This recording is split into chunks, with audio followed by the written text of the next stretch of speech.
sejahtera, nama saya Kali Keterim. Pada hari ini kami akan membentangkan hasil rancangan perniagaan kami, iaitu syarikat Klatebor Printing Sendirian Berhad, di bawah bimbingan Puan Farahanan dalam subjek Asas Keusahawanan.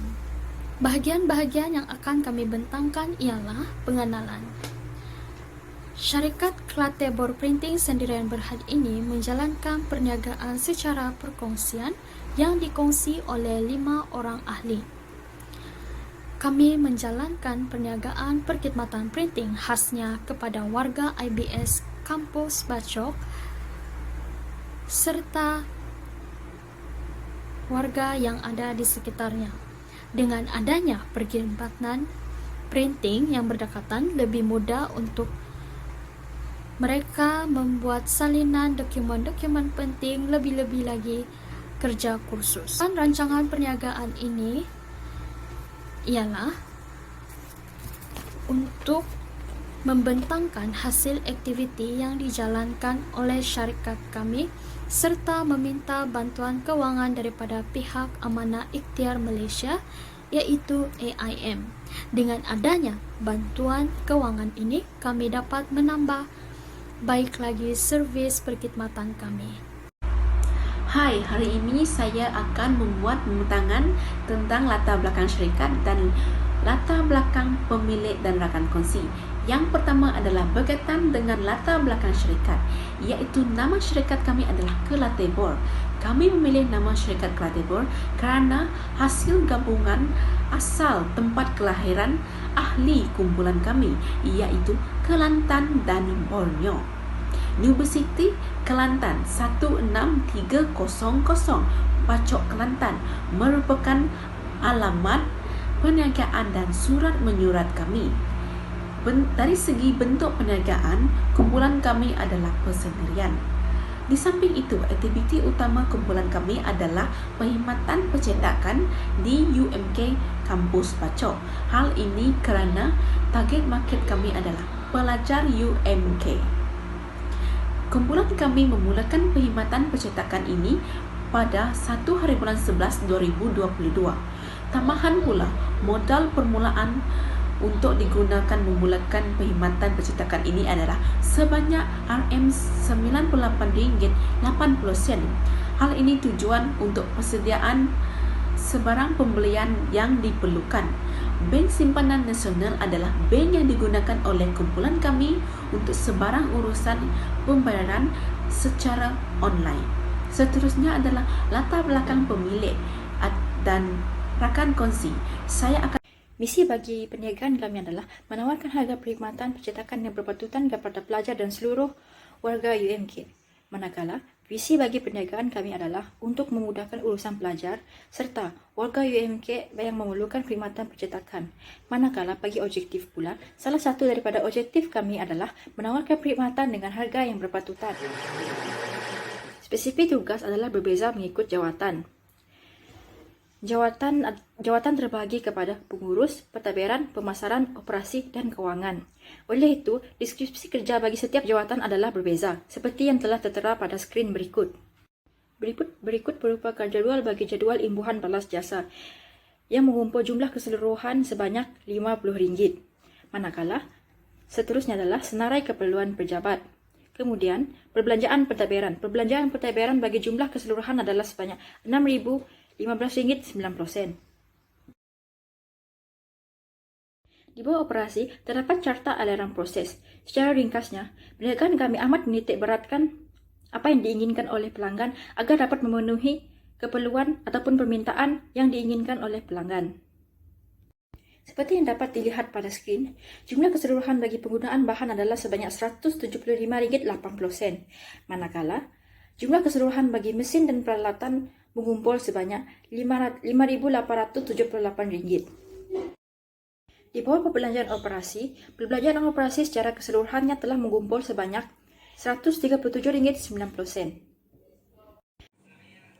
Seterusnya, kaedah pemasaran. 4 kaedah pemasaran kami buat adalah perkhidmatan tawarkan, saiz pasaran, sasaran pasaran dan juga pesaing utama kami. Daripada segi perkhidmatan yang kami tawarkan, kami menawarkan perkhidmatan printing kepada pelajar. Perkara ini telah pun memudahkan pelajar kerana mereka dapat mencetak dokumen mereka dengan pantas. Sasaran pasar kami adalah pelajar UMK dan kami juga tak lupa untuk memperluaskan lagi perkhidmatan kami dari Instagram. Dan kami juga menggunakan aplikasi WhatsApp supaya mudah berhubung dengan pelajar ini, terutamanya dalam perkhidmatan. Kami adalah studio printer IMS Percetakan Rizal, yang mana kekuatan dia adalah dia ni mempunyai printer yang moden dan kelemahan dia ialah dia ni harga yang mahal. Bacok printing, yang mana kekuatan dia adalah adanya printing yang pelbagai seperti banner dan design, dan kelemahan dia adalah terlalu banyak tumpahan. Banner murah bacok, yang mana kekuatan dia adalah adanya harga yang murah, serta kelemahan dia adalah dia ni hasil printer dia ni tidak memuaskan. Seterusnya adalah printer Safikas, yang mana kekuatan dia adalah mudah dikenali ramai, dan kelemahan dia adalah aktiviti promosi yang terhad. Yang terakhir adalah WNH Majid Enterprise, yang mana kekuatan dia mampu mencetak dokumen dengan pantas, dan kelemahan dia ialah dia menggunakan printing yang lama. Hasil jualan kami pada bulan Disember. Ada 4 strategi pemasaran, iaitu perkhidmatan, pengedaran, harga dan juga promosi. Bagi perkhidmatan, kami akan terus memastikan bahawa dokumen cetak itu berada dalam keadaan baik dan tiada kerosakan. Manakala bagi harga pula, kami menawarkan harga berpatutan, iaitu berwarna 50 sen, tidak berwarna 30 sen dan juga kertas saja 20 sen. Manakala bagi pengedaran, kami membuat dua kaedah, iaitu pembayaran secara online dan juga pembayaran secara fizikal. Manakala bagi promosi pula, kami akan terus memaparkan perkhidmatan kami ini dalam Instagram supaya lebih dikenali ramai. Pelang kewangan adalah langkah terakhir dalam penyediaan rancangan perniagaan. Pelang kewangan menggabungkan semua data kewangan yang diperoleh daripada belanjawan operasi, iaitu pemasaran, operasi dan belanjawan pentadbiran. Maklumat kewangan daripada belanjawan operasi kemudiannya diterjemahkan atau diubah menjadi bajet kewangan. Berdasarkan data kewangan ini, ujuran kemudiannya disediakan melalui beberapa penyata pro forma, iaitu aliran tunai, penyata pendapatan, untung atau rugi dan baki lebaran. Yang semua memberikan maklumat berguna tentang keuntungan syarikat, prestasi operasi, aliran tunai dan penilaian. Kelantan Board Printing telah menyediakan penyata kewangan berikut bagi tempoh ujuran tahun tersebut. Kelantan Board Printing memerlukan RM65 untuk memulakan perniagaan tunai yang tertera pada penyata aliran tunai kekal positif sepanjang tempoh yang diujurkan. Ujuran menunjukkan bahawa syarikat akan memperoleh pendapatan bersih sebanyak 38.46% pada akhir bulan. Okey, kos pelaksanaan projek kami dengan barang keperluan seperti aset tetap printer HP sebanyak RM179, HP in original category sebanyak RM154, A4 paper sebanyak RM21.80, document envelope sebanyak RM9 dan meta paper clip sebanyak RM5.50 dan stapler sebanyak RM1.99 dan jumlah keseluruhan sebanyak RM371.29. Oleh itu, sumber kewangan wang tunai syarikat kami di tangan sebanyak RM65. Okey, jenis survey yang disediakan oleh syarikat kami seperti servis print black and white dengan harga 30 sen memperoleh keuntungan sebanyak RM60 dan survey print berwarna berharga 50 sen mendapati keuntungan sebanyak RM30 dan jumlah keseluruhan daripada servis kami sebanyak RM90.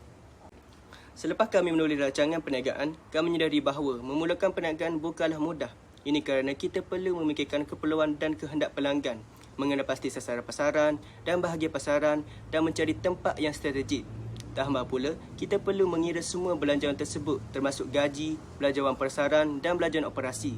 Sebelum kita memulakan perniagaan, bahagian paling sukar dalam rancangan keuangan ialah memikirkan cara untuk membayar segala-galanya termasuk kunci kira-kira, pro forma dan lain-lain. Selain itu, kita juga perlu mengira dan menganalisis nisbah kewangan syarikat kita syarikat seperti keuntungan. Kami berterima kasih kepada pensyarah kami kerana memberikan kami perisian kewangan yang memudahkan kami mengira rancangan kewangan kami. Dengan menulis rancangan perniagaan ini, kami juga boleh belajar cara mempromosikan produk kami, menganalisis pesaing kami dan kekuatan, kelemahan dan peluang dan ancaman. Secara ringkasnya, seperti yang kita fahami, konsep penulisan rancangan perniagaan dan semua pengiraan dalam pelang pemasaran atau rancangan operasi, kita dapat menulis rancangan perniagaan yang lengkap. Mengikut pelang kewangan, syarikat kami dijangka mendapat keuntungan setiap bulan bermakna kami telah memenuhi ramalan jualan bulanan kami dan boleh meneruskan dan mengembangkan perniagaan ini pada masa hadapan. Dalam rancangan pertubuhan kami berharap untuk mempunyai lebih banyak cawangan untuk mengembangkan perniagaan kami.